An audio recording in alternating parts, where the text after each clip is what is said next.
Sir అసలు అది అంటే కృష్ణరాజు గారికి ఎవరైనా వస్తున్నారని తెలిస్తే ముందు వచ్చి గుమ్మం దగ్గరికి వచ్చి వాళ్ళని ఏమో పలకరించి లోపలికి తీసుకెళ్ళడం, మళ్ళీ వెళ్తున్నప్పుడు కూడా బయట వరకు వచ్చి అంటే ఇది చూసి అందరూ అలా ఫీల్ అవుతున్నారు అనమాట. కృష్ణరాజు గారు మమ్మల్ని లోపలికి ఆహ్వానిస్తున్నారు అని. ఆ తర్వాత పెళ్లి కార్డులు కూడా ఫ్యాన్స్ అందరూ తీసుకొచ్చి అక్కడ పెట్టి సార్కి చెప్పి అక్కడ ఫోటోలు తీయించుకొని వెళ్ళటం ఎంత అసలు రియలిస్టిక్ గా కుదిరింది. ఎంత బాగా పిఠాపురం వాళ్ళది, వాళ్ళంతా తరతరాల నుంచి కృష్ణరాజు గారి అభిమానంతో ఎవరూ నమ్మట్లేదు. ఎక్కడో ఏంటో మనం మేడం చచ్చాడు అక్కడ చేస్తారు అసలు, అలాంటి మన వాళ్ళు ఎంత గొప్పగా చేశారంటే గ్రేట్ అని అందరూ చెప్పడం.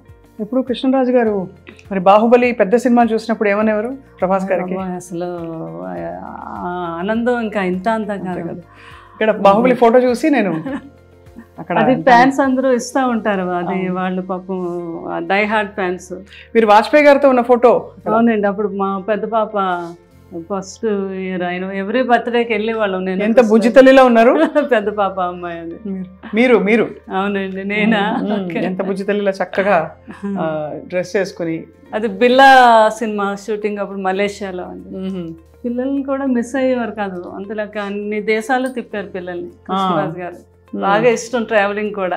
మరి అందరికీ మంచి చెడు చెప్తారు, ప్రభాస్ గారిని ఎప్పుడు పెళ్లి చేసుకోమని చెప్పలేదా? గట్టిగా చెప్పారు నువ్వు చేసుకోవాలంటే సున్నితంగా అబ్బాయికి నువ్వు చూసావు కదా కన్నమ్మ, కన్నమ్మ మీ పెద్ద బాధ్యని ఎలా చూసుకుంటుందో అలా ఎప్పుడైనా కూడా భార్య అలా చూసుకుంటుంది భర్తని, ఎప్పటికైనా ఉండాలమ్మా ఆలోచించు అంటారా? అలాగే పెద్దబాజీ అలా పెద్దబాజీ ఏం చెప్పినా కూడా అలాగే పెద్దబాజీ అనేవారు అనమాట ఆయన.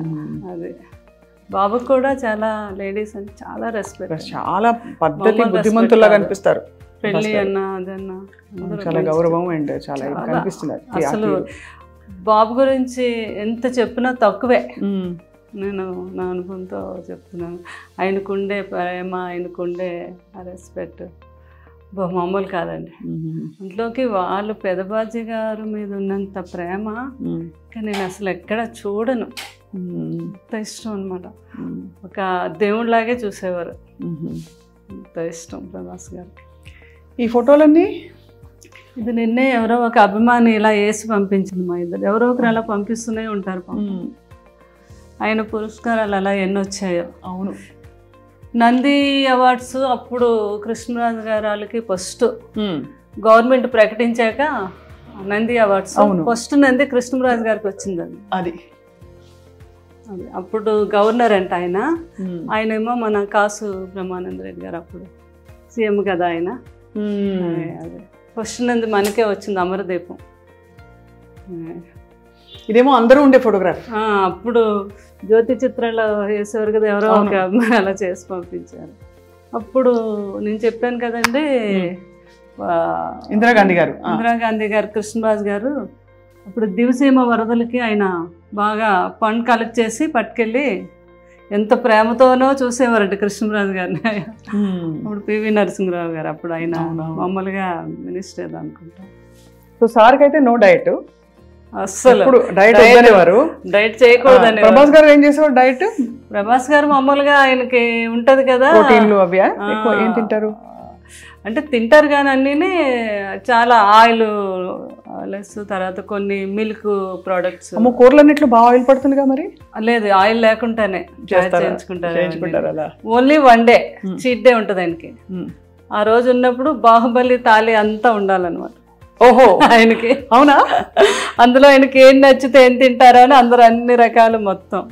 ఆ టైంలో నాకు ఫోన్ చేస్తారు, ఆయనకి గుత్తొంకాయ కూర ఇష్టం బాగా, అది నేను బాగా చేస్తాను, అది పులుసు కొన్ని డిష్లు నేను పంపిస్తాను. కన్నమ్మ ఈరోజు అన్ని డిష్లు ఎన్ని వచ్చినా నాకేమీ నచ్చలేదు, మీరు పంపించిన పులుసు వంకాయ కూర అదిరిపోయింది. అదే ఇంకా మీ మనసు నిండిపోతుంది మీకు. మరి మీరు డైటింగ్ చేస్తారా ఎప్పుడైనా? డైటింగ్ అంటే ఎన్నో సంవత్సరాల నుంచి నైట్ రైస్ తిన్నాను, ఏదో ఒక టిఫిన్, మధ్యాహ్నం మాత్రం బ్రౌన్ రైస్. బయటకు అది వెళ్ళినప్పుడు మాత్రం నో డైట్. కరెక్ట్. అవునవును, అందరూ అది మ్యాచ్ చేసి నాకు ఫోటోలు పంపిస్తూ ఉంటారు మా ఫ్యాన్స్. ఓహో, మరి మీకైతే మనసు నిండిపోవడానికి అన్ని విధాలా అన్ని మీరు చేసిన ఫ్యాన్స్ అలా ప్రతిదీ కూడా నాకు అప్డేట్స్ ఇస్తూనే ఉంటారండి. వాళ్ళంతా చాలా గొప్ప ఫ్యాన్స్ ఉన్నారు, మా రెబల్ ఫ్యాన్స్ వాళ్ళంతా కూడా ఎప్పటికప్పుడు. చాలా వాళ్ళ మనసు నిండిపోయింది. మిమ్మల్ని ఎక్కడైనా కష్టపెట్టి జ్ఞాపకాలు తీసుకొచ్చి. మా స్వప్న కూడా ఎంత మంచి యాంకరింగే కాదు, ఏదో ఇంట్లో ఫ్యామిలీ మెంబర్ అనమాట. నేను చూస్తూ ఉంటాను కదా, అదృష్టం మీరు అప్పుడే కాదు, నాకు 10 years నుంచి మీరు తెలుసు.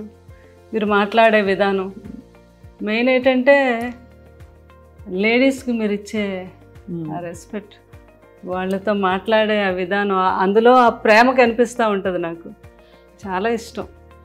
మీరు చాలామందితో, రేణు దేశాయ్తో ఎంతమందితోనో అందరూ ఇంటర్వ్యూలో నేను చూస్తాను కదా, అబ్బో మీ మాట తీరు అది ఎక్సలెంట్. చాలా థ్యాంక్స్. అంటే అంత మంచి స్వభావం మీద, అందుకే కృష్ణరాజు గారు ఆ రోజు మిమ్మల్ని ఎంతో అభినందించారు. నా అదృష్టం మీరు ఆ మాట అనడం. అటువంటి లెజెండ్ జీవితం గురించి తెలుసుకోవడానికి మాకు మళ్ళీ ఒక అవకాశం ఇచ్చారు. తప్పకుండా మీరు మీ గుండెలో ఎంత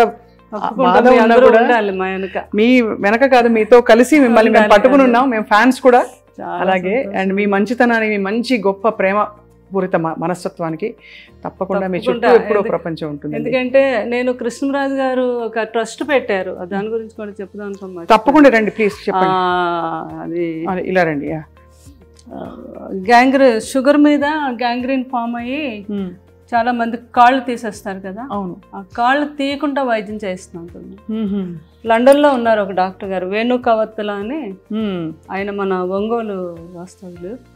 ఆయన కృష్ణరాజు గారికి వీరాభిమాని, ఇంకా ఆల్మోస్ట్ ఒక కొడుకులా అనమాట. అయితే మనకి కృష్ణరాజు గారు, మేము అప్పుడు లండన్ వెళ్ళినప్పుడు ఆయనతో పరిచయం ఏర్పడింది. ఆ తర్వాత మా మాటల్లోని ఇండియాకి రావటం, ఇక్కడ అప్పుడు కృష్ణరాజు గారు అన్నారు, మీరు మంచి డాక్టర్ కదా. ఆయన అక్కడ కింగ్స్ హాస్పిటల్లో ఈ డాక్టర్, ఏది మనకి గ్యాంగ్రీన్ వస్తే కాలు తీయకుండా ముందే దాన్ని ట్రీట్ చేయటం.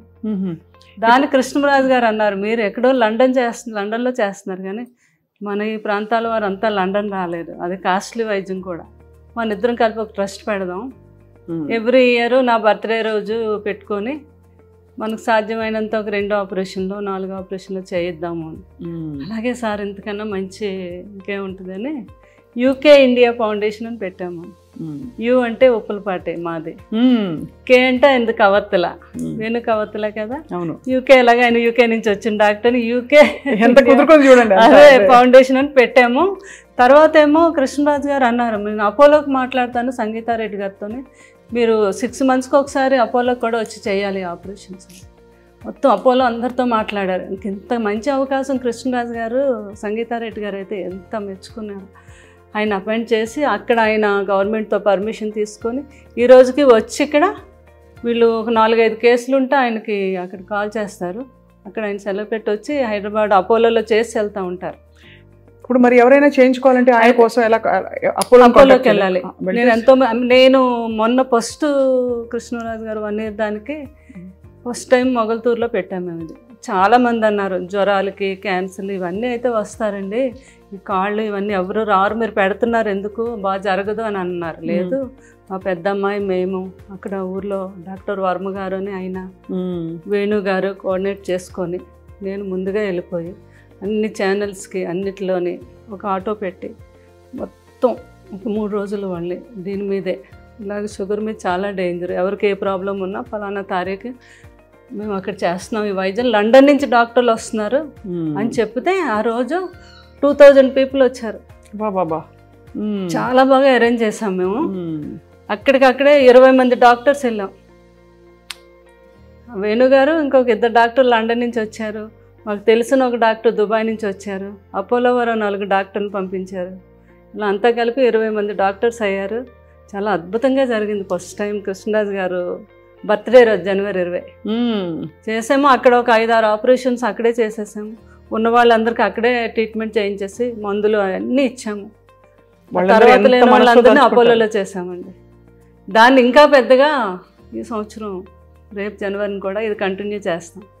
యూకే ఇండియా ఫౌండేషన్ మీద చేయించుకోదగిన వాళ్ళందరికీ కూడా మన అపోలోకి మీరు కూడా చెప్పచ్చు ప్రేమ, అది స్వప్న గారు.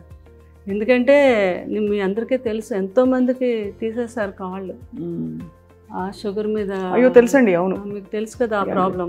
అది మనం ఫస్ట్ టైం ఇండియాలో మనం చేయించింది మొగల్తూరులో. చాలా గొప్ప విషయం, అది మీరు కొనసాగిస్తున్నారు. ఇంకా బాగా కొనసాగించాలని. గొప్ప వాళ్ళ సంకల్పాలు అలా కొనసాగుతాయి ప్రపంచంలో. మీ వంటి వారు ఆయన సహధర్మచారిణిగా నడిచారు కాబట్టి తప్పకుండా మీ ద్వారా చాలా మంచి పనులు వారి స్మరణలో జరుగుతాయని చెప్పి కోరుకుంటున్నాను. Thank you very much. మీ అందరికీ కూడా బాగుండాలని నా ఆశీస్సులు, కృష్ణరాజు గారి ఆశీస్సులు ఎప్పుడు మీ అందరికీ ఉంటాయి. కృష్ణరాజు గారి అభిమానం అనుకున్న ప్రతి ఒక్కరికి కూడా లైఫ్ లాంగ్ కృష్ణరాజు గారి యొక్క ఆశీస్సులు ఎప్పుడూ ఉంటాయండి. అందరూ బాగుండాలి. Thank you so much Shyamaladevi garu. Thank you very much.